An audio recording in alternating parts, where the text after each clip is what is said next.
Becky. Welcome back to my channel. I'm really excited for today's video because it's a new year and I love a fresh start and a fresh new year. And I know people say, well, you can start fresh anytime during the year, and yes, you absolutely can.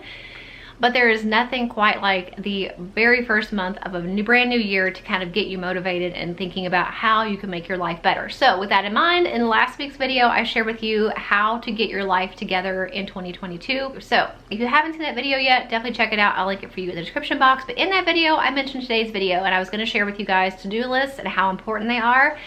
And the to-do list that I use to keep my life together, to organize my life, to help me with priorities, to help me with goals, and to help me be as productive as I possibly can be.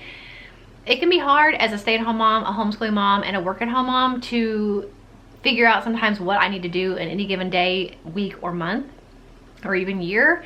It can be a lot because there's a lot of balls up in the air at every single moment of the day that I'm trying to figure out, like, what do I do first? What's more important? Balancing all the things that I have to do. But these lists and resources have been really helpful for me, and I thought they'd be helpful for you too. So make sure if you haven't seen last week's video, you check it out.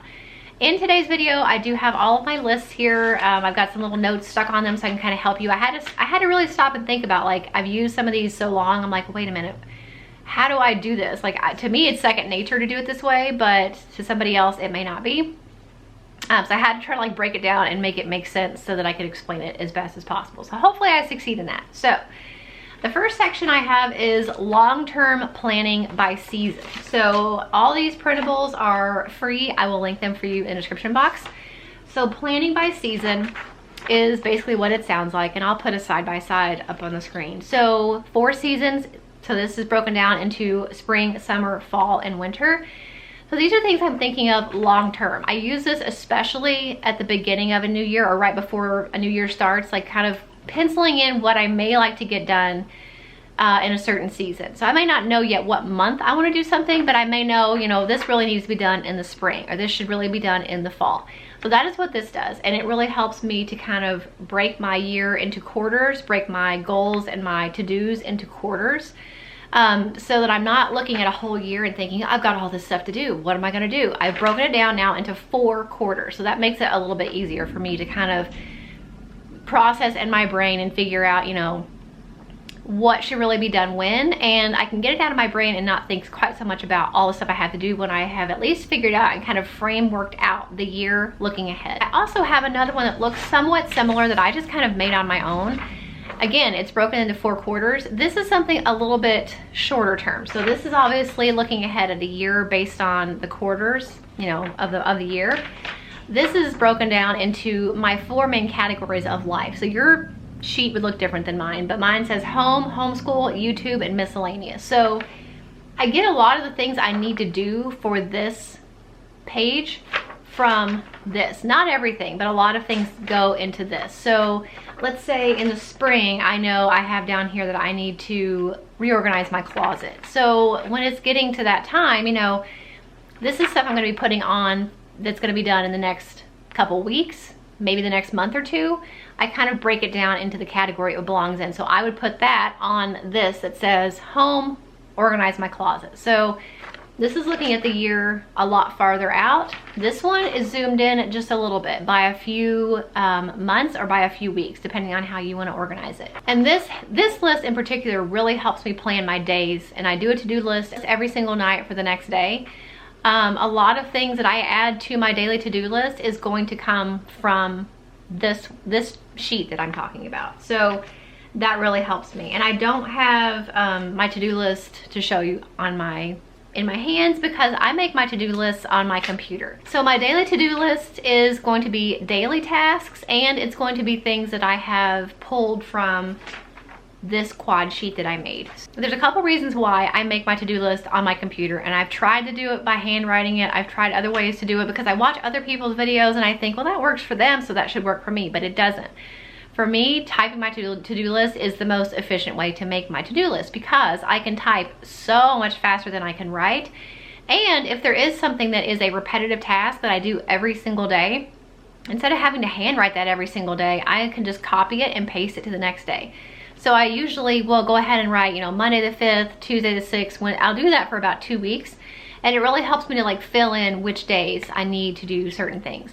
Again, though, like I said, if I don't get it to that day, if I don't get to it that day, it's easier for me to copy and repaste it on the next day or a few days later than it is to have to remember to rewrite it, you know, every single time if I'm handwriting my to-do list. So for me, doing it on my computer is the best way. So between the seasonal checklist and this little quad sheet that I made and my daily to-do list, I'm able to really look at the year as a whole. I'm able to break it down into categories, and then I'm able to break it down even smaller into my daily to-do list. So that really works for me in all categories of my life, for homeschooling, for my mom life stuff, my home projects, anything. It really helps me to organize it and kind of break it down into smaller chunks, and it makes it more manageable for me. So those really help me. I hope I did a decent job of explaining them. They're so second nature to me that it's kind of hard to explain maybe how I do them and how they are useful, but I hope it made sense. The last piece of the puzzle that really helps me to stay organized is this bill pay checklist. That's something that I think a lot of people overlook, is making sure that you're not having things that are sneaking up on you, bills that you forgot to pay or anything like that, especially now with a lot of companies that send e-statements, which I understand the concept of and why they do it. And I don't like that, because if it got erased or if I just happen to overlook it, then I would forget to pay it. But I use the bill pay checklist. I fill in all of our bills that we have here, and there's a bubble for each month so that I can look, and I keep this hanging up on the wall by my desk so that I can look in just a second and make sure that everything has been paid for that month. And if I see that a bill is still on here and that bubble for that month has not been filled in, then I know that either I have forgotten to mark it off, which doesn't happen very often, or I never got the bill, or I haven't paid it yet, or I never got the email, or whatever the reason may be. So this really helps me, and it will help you to make sure you're getting your bills paid on time. You don't want to waste money on late fees and interest charges and stuff like that. So keeping track of your bills, when they're due and how much they are, and whether or not you paid them for that month, can be really helpful and will help you when you're doing any of your bill paying. So those are the lists that I use to organize and prioritize my time and my life, and to set goals and to hopefully achieve them, or at least work towards them. So I hope it was helpful and gave you all an idea of what works for me.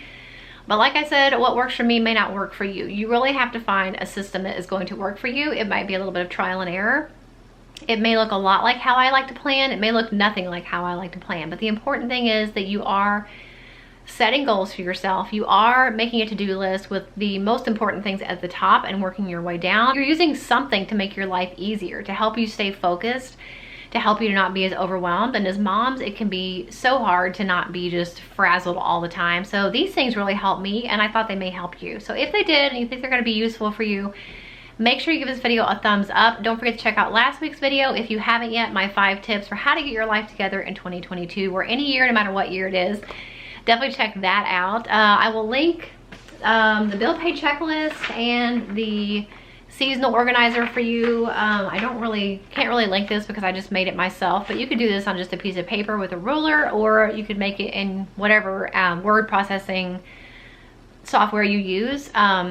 It's literally just a 2-row and 2-column spreadsheet is what I made. So I hope that was helpful. If it was, make sure you give this video a thumbs up. Let me know in the comments what your best tips are, or your best tip is for getting your life together, staying organized, and making sure that you don't drop the ball any more than necessary when it comes to taking care of yourself, your home, or your family. I would really appreciate to hear any tips and tricks you have, and I'll see you in the next video. Bye.